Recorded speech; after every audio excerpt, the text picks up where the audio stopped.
Welcome to Toffee TV. It is the final word, Southampton. Why did I start so optimistic then? It's the final word, Southampton 4, Everton 1, yay! You can be upbeat. Yeah, okay. We're joined by Jim Keoghan, got it right, author of Everton's Greatest Games. There it is. None from this season are in there.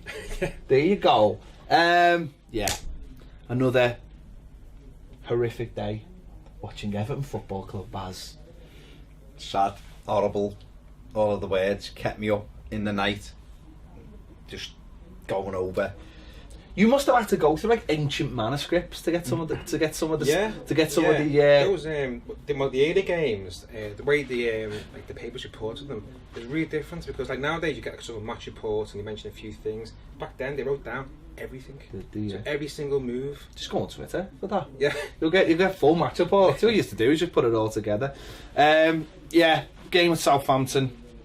I wasn't confident because it's away for a start. It was an away game. Team selection, odd considering what we heard on Thursday night, Baz. Yeah. Some players have done themselves no justice. Some players have done well, and you'd think, yeah, they'll start because they've scored a goal. Or being man of the match. Yeah, weird that. Yeah, I was surprised with the team selection. There's no question about it. Schneiderlin, I don't know how he made the teams. I honestly don't know how he made the team sheet. Kevin Morales, my thoughts on Kevin Morales are well documented. Benny Benningham, he was man of the match against Atalanta and didn't start. In a game away from home, I mean, in energy, we're putting the most unenergetic midfield player in the middle of the park that we've got at the moment, because let's be honest, Morgan Schneiderlin was fantastic last season and has been really poor this season. So yeah, the makeup, and I'd said the Calvert-Lewin thing I don't get. I think he's out of form. I think we've managed to break him as well. I mean, at the moment his confidence looks shot. So it was one of them for me. It was a bit of a strange one. I thought if we were going to go try and put them on the back, the back foot, I thought he would have gone with say Sandro and Lennon, definitely. And then if you're playing Calvert-Lewin, fair enough, have him in there with some legs. But it just looked all a little bit messy. And the way it transpired in those first few minutes, Sigurdsson was on the left, and I don't know, it just looked very, very messy. Jim, big miss not having the ass in, obviously. So would you have brought Sandro in with him, scoring his first goal the other night? Yeah, well, I think you need somebody up front who are going to trouble their defence. I think that's the problem. If you haven't got that kind of presence, then their kind of back four can just push up, just kind of squeeze us a bit. And I think someone like Niasse, he's not the most kind of technically gifted player, but he throws himself about, he causes trouble. And I think if you have someone like Sandro, he could do the same sort of thing without him. Yeah. But just constantly kind of on the back foot from the start. Really. And and that for me has been probably the difference with Niasse. The goals are a bonus, I think, with Niasse. Yeah. It's just what he does. He gets on defenders and it makes it uncomfortable. I always say defenders are defenders because if they were good, they'd be forwards, basically, aren't they? That's what they're there to do. If you unsettle them, you get them. How many times you see with our players, if you unsettle them, they have to drop back and pick up the ball area where they know they've got a little bit of space, and he doesn't allow them to do that. And I just think if you say to someone like Sandro, go out there and do that job, he seems the kind of kid. Like, forget about his goal scoring form or how high he can kick the ball, because he can kick the ball really high. I've noticed that. Bossing him footy or rugby. But if you said to him, get up front and just run, he'll do that all day. I remember I watched him in the under-21s in the tournament in the summer, Europe, and he was all right. But the main thing what I thought about him was his running around allowed the really good players the space and the time to play. And I think Unzerf missed the trick there yesterday by not just saying, well, what's worked for us? Niasse has worked for us. Let's do the same thing. Sandro, go out there and do it, lad. And that's why I just thought Calvert-Lewin. I know we have slightly different opinions on Calvert-Lewin, but he's not that kind of player. He's not going to run round. He's just not that kind of player. Let's just say that. And that allowed, like you just said, Southampton just go, he'll just go another 10 yards up the pitch. They're not worried.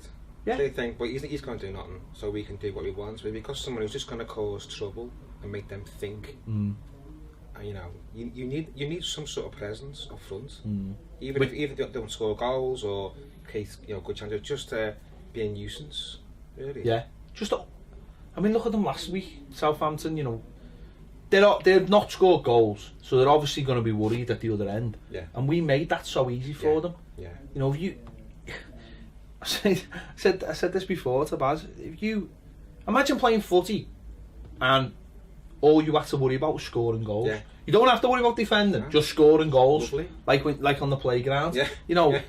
That's it. Okay, you have to get raw ass at the end of it, but that's but if you suddenly the game is like enjoyable and you go, yeah, well, if that's the only, and I feel like that's what it's like playing against Everton. It's like, don't worry about these scoring, just because you'll score. Yeah. And that they looked happy.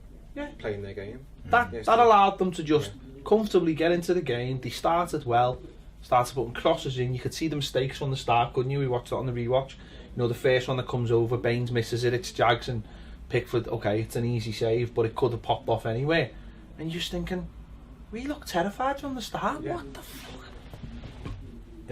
It almost feels like we obviously need the manager situation sorted, because we need someone to come in and just start going, stand there. When they have a free kick, you stand, let's get tight. Remember that thing we've done years ago, you all held hands and all, that kind of basic stuff again, to go back to how can we stop letting goals in. The goals at the other end, fair enough, but let's stop conceding them. If you don't concede goals, you get a point. Don't you? Yeah. And that's basic, but that's what we need to be doing. It's like when Joel came in his first game in charge, and he picked defensive plays. He said, just get to half time and keep it 0-0. Just to give that group of players some confidence. And it worked. Because right now, in the first half, we're probably going to let in goals. It's almost guaranteed. That the opposition don't really have to work hard for. And that's the other side of it. I mean, just all the goals that they scored. I think we've scored the first goal once in 16 games, someone said the other day. And that was at Arsenal, we got beat 5 anyway. It didn't really matter, but that just shows you we're behind every game. So it becomes, here we go again. That's what it becomes. Whereas early on in the season, you go behind, you go, all right, pick yourselves up, let's go again. We might be able to get back in this.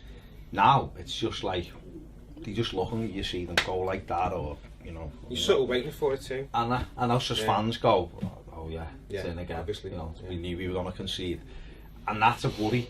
It's a worry that you're not. You should be seat in the match and everything when we get beat or concede a goal. And now you're just like, I knew it was coming. It's almost like everyone's just kind of like, yeah, we knew. Once that comes into it, it's worrying, because we've got to get back. Don't forget that we were excited in the summer, spending money. We just finished 7. I told you, the summer was the best time. It was the best time when we haven't played a game and we bought loads of players. It was great. But I think, just for me, the Calvert-Lewin thing, I just think he's lost what he gave us a few weeks ago, and that was enthusiasm up there, and he was causing people problems. He might just be knackered because he's a kid, played a lot of football, and it's a difficult job to lead the line. And I think maybe for a few games he'd be better coming off the bench, last 20-25 minutes, give us a freshness to help him out. And I think, and a lot of people might disagree, but I think we've got to go back to Wayne Rooney, because we've got to, he's still our top scorer or there or thereabouts, and we've got to have him as a focal point, because the thing what he can do is he can control the ball, keep hold of it, and we haven't got that up front. No. But we've got to build a team round him then. But someone's got to organise us, because it's like David Unsworth even said after the game, he said, I'm changing the personnel all the time. He said, and that's no good. He said, but we're looking for something. We're looking for a partnership. That's been the case since the start. How many different teams have we seen this season? Exactly. But that was a big feature of last season though. Around this time, we were chopping and changing all the time. It was just player after player coming in, having a go, not doing well, going out, the original player coming back, and it was just circle of shite. Circle of shite, that's what we called it. I don't even know what to call this one, but it's the same now. Circle of shite. And the thing with Unsworth was, at first he wasn't changing it, was he? He was keeping some kind of consistency. Now that's just making 2 subs at half time and everything. Yeah.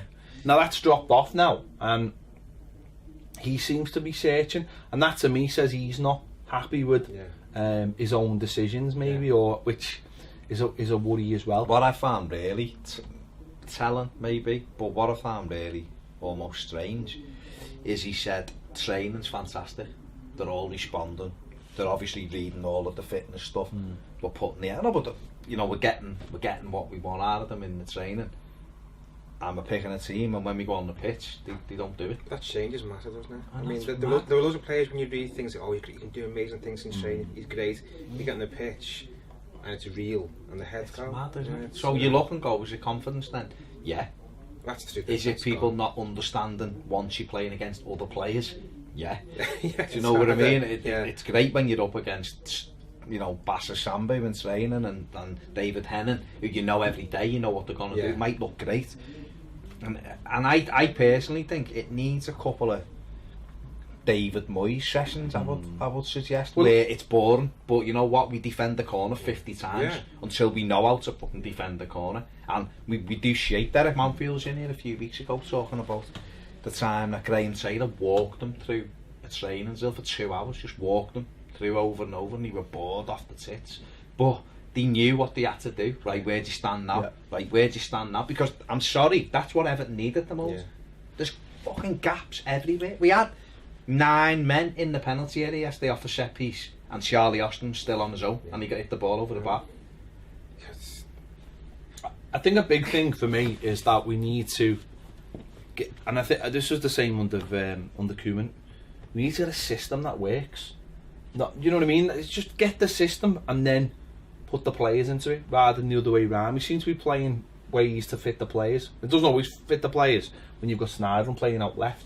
We need to get a system that actually Sigurdsson. You get a system that you look at it and go, like, this system is going to stop goals, whether it be, you know, we go back to the Man. For me, the Man City game is the best defensive performance this season because of how much we were under the cosh and how well we defended backs to the wall, and we had Holgate at right back, Jags. Well, it was almost like it was 3-5-2, but it wasn't. It was ended up being 5 at the back, but it worked because when we went forward, it was like quite good. Colgate actually went forward quite well, and when we defended, we were backs into the wall. And they only scored when we took Williams off, and we tried to nick a second. And you think maybe that's the thinking we've got to go back to, having a row of lads at the back, who will just head and defend, who are comfortable in a line. If it has to be 5, it has to be 5, and just get back to just. Well, Holgate. I mean, I know Holgate's been injured, so I mean, you've got to get. I mean, I know we're struggling. We've got injuries now, but I think it's that kind of mentality we've got to start looking at, and because against, okay, we went to Chelsea, and I think we tried to sort of play like that again, didn't we? And they just picked us off. We'd had a long week with Europe and stuff. But I think if you're playing the lesser sides, I think you can get away with that because the first rule is we've got to stop conceding. We've just got to. And against the poor sides, though, you know, Southampton had hardly scored any goals, and they go pop 4 in against us. You know, if we can stop them scoring and we've got that chance, and they're worried, then surely that's better than what we've got now. You need clean sheets. Yeah. So for confidence, you need a few clean sheets to believe that you can get clean sheets. Yeah. And then that builds. Because you will always get chances in every game. Well, you don't need to always constantly attack. If you just go out there and, like, you know, stay put. Well, like you just said, then we go when Royal came in, first game 2-0 win at home against Liverpool. Second game Chelsea away. Last time we beat them there. Third game Leeds at home 3-0 win.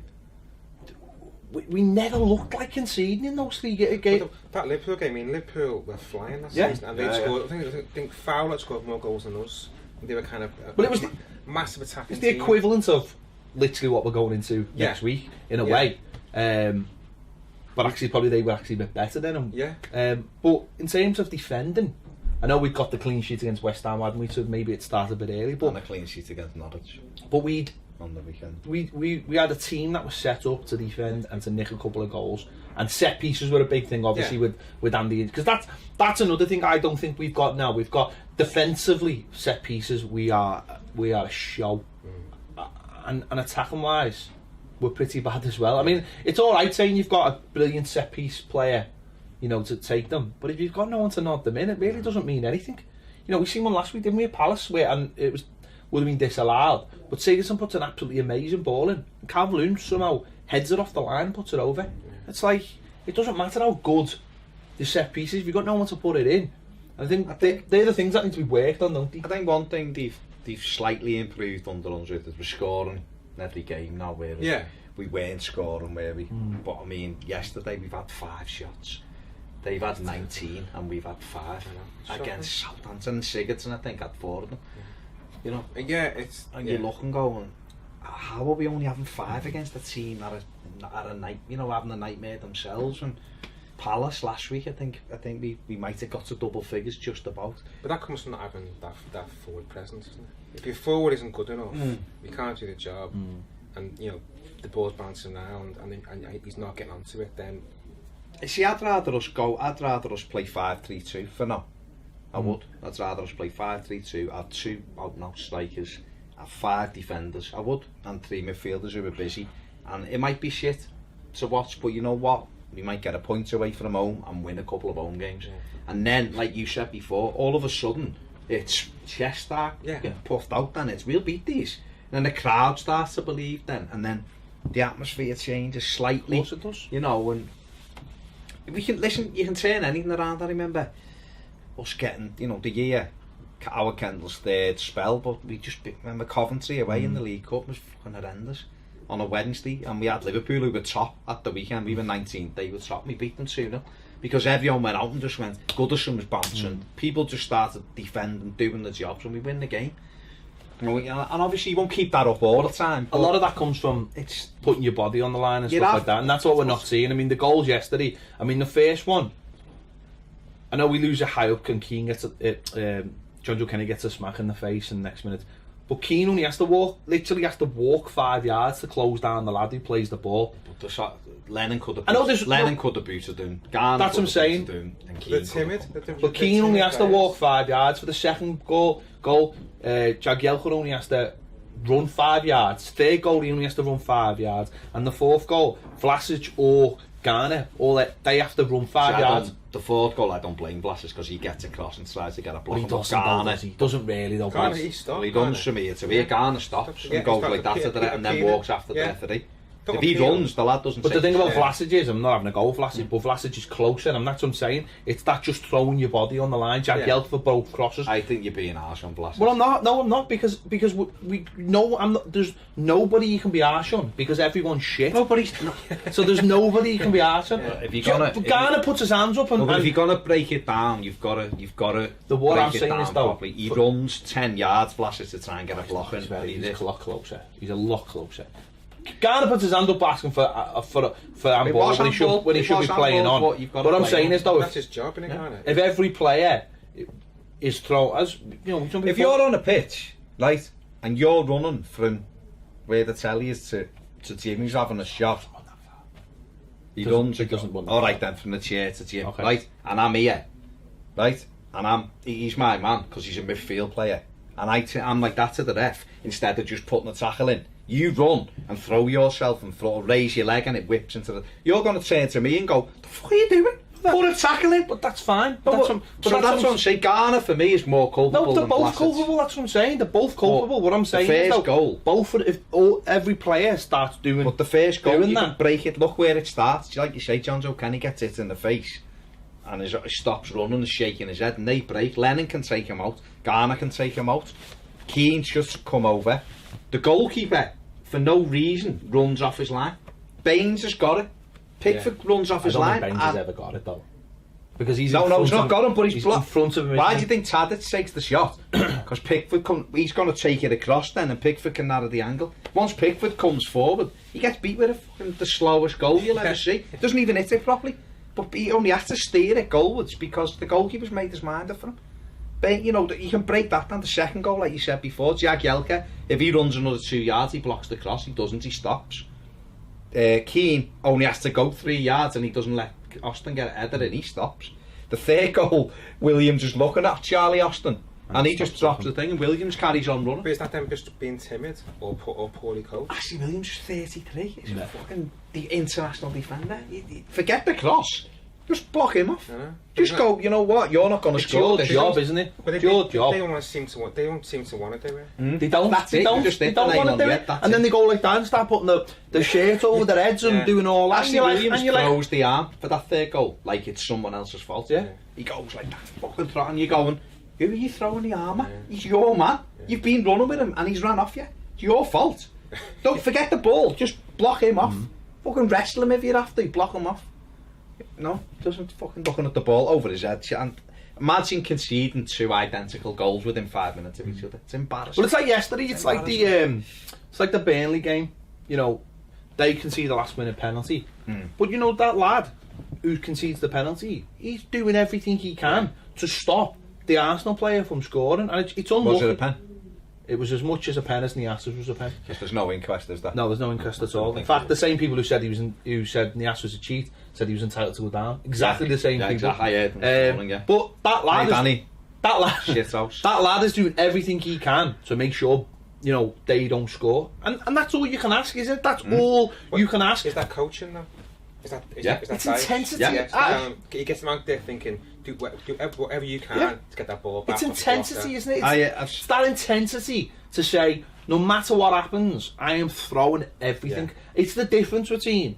It's why these managers come up and everyone goes, "Oh, he's done amazingly well," and then other managers like Koeman, you go, "What the fuck?" Because, well, it's the flip side. I watched the Huddersfield game, and you've got Huddersfield doing everything to stop Man City from scoring, bodies on the line, everything. But on the flip side, the Man City players are doing exactly the same. No, to be fair to them, Guardiola's got them running through brick walls for him. You don't become a top side if you don't do. Well, that's what I'm saying. We say this all the time. Yeah. People disagree with us. Oh, Messi just doesn't even run around. No, he doesn't. He runs through fucking brick walls, and he always has done. And that's why he's the best. And that's why Deulofeu is blowing out of his arse after 20 minutes, because he won't. But that's what I'm saying. Man City yesterday have got to raise their level to match Huddersfield, and that's why they win the game. That's why, like, United lost to Huddersfield because they didn't match the work rate. But it's the sense that they think that's their ball. Yeah. That's what we're saying. That's our ball. We're getting that ball back no matter what. Whereas Yeah. we seem to think, well, it could be our ball. Well, it'll be our ball Well, yeah, when see how it goes. It'll be our ball when we pick it up the net. yeah.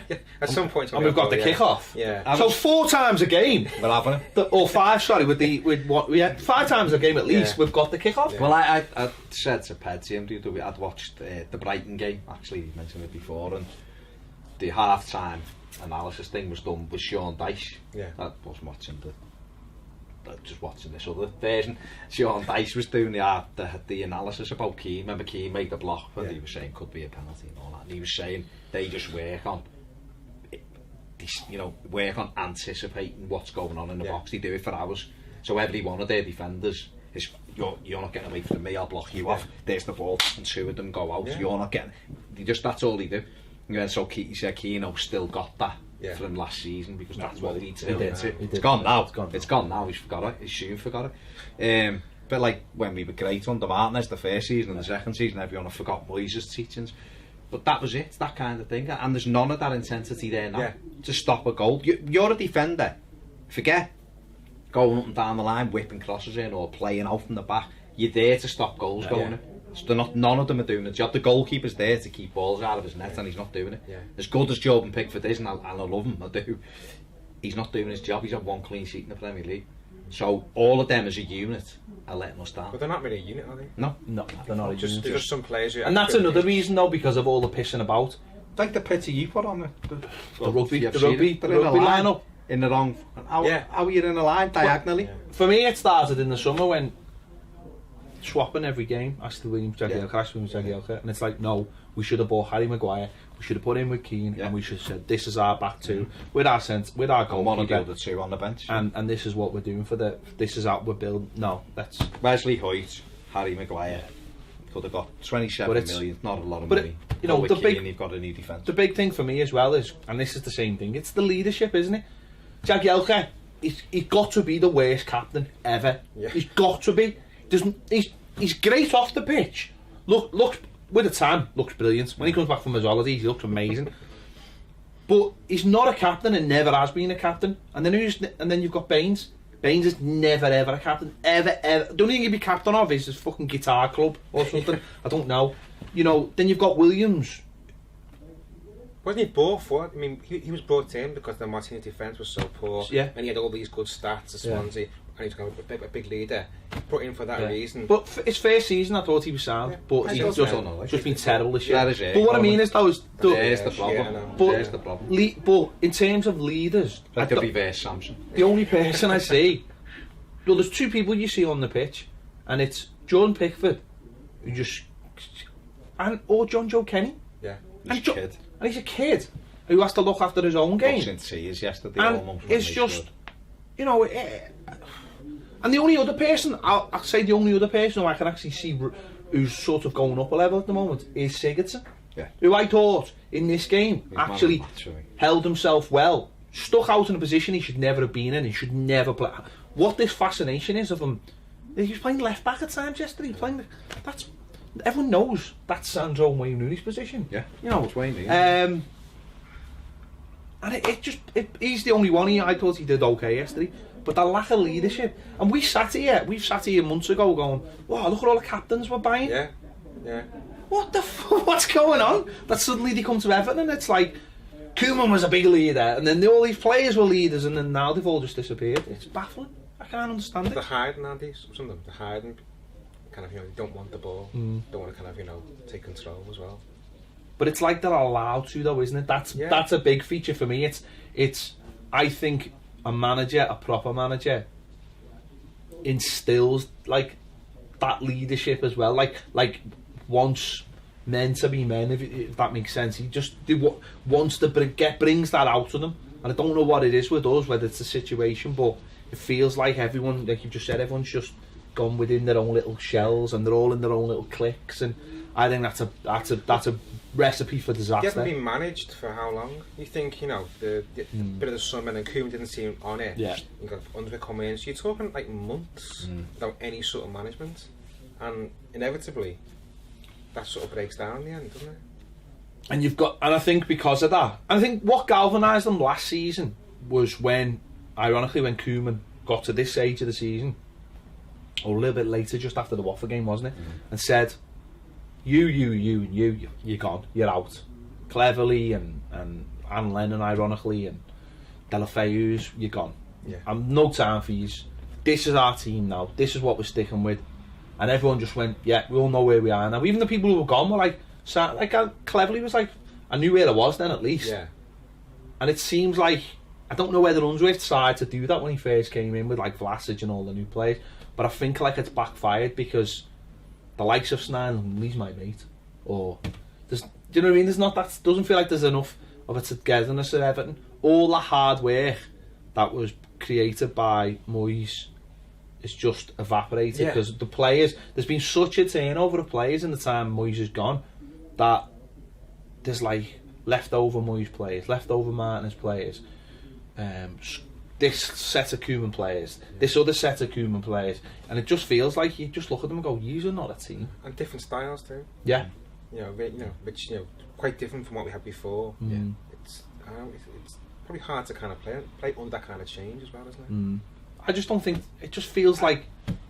What are we? That's my biggest thing. What are we? I remember this. If you watch the videos from 12 months ago, you'd see. I remember a lot for a few, for a good few weeks about this time last year. We were going, what are we? What style does he want to play? Because he come in and it was the high press. We're going to be a high pressing team, and this is what we want to do. And we saw it against Spurs, and it never materialised again after our first game of the season. And then we hit a bit of form, and Lukaku started scoring, and we were winning games, and everyone goes along with it then. And I think when you're winning games, players will buy into everything you tell them, because you're winning.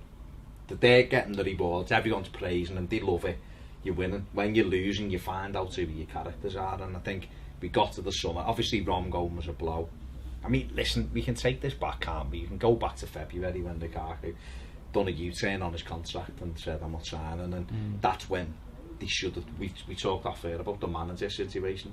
They should have been doing that, the centre forward situation. Yeah, definitely. Could have been, June the 1st, we want you to sign for us. Not fucking August the 31st, you know, and that's where really I think the problems have begun in the summer, and it's just rolled on, and it's just been a shit show really from the summer to now, hasn't it? And we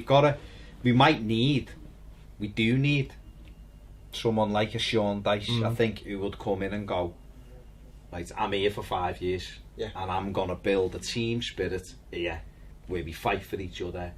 I'm going to build us a team, and we're going to get back up that league, and we're going to be challenging the top 6, and we're going to get in you. But this is where it starts, and we start by not losing games. And the longer this goes on now, the harder that's going to be for the definitely. I mean, at the moment, you know, if it'd been 3 weeks back, you'd have been looking at this week. 3 weeks ago, you'd be looking, going, we go to Palace.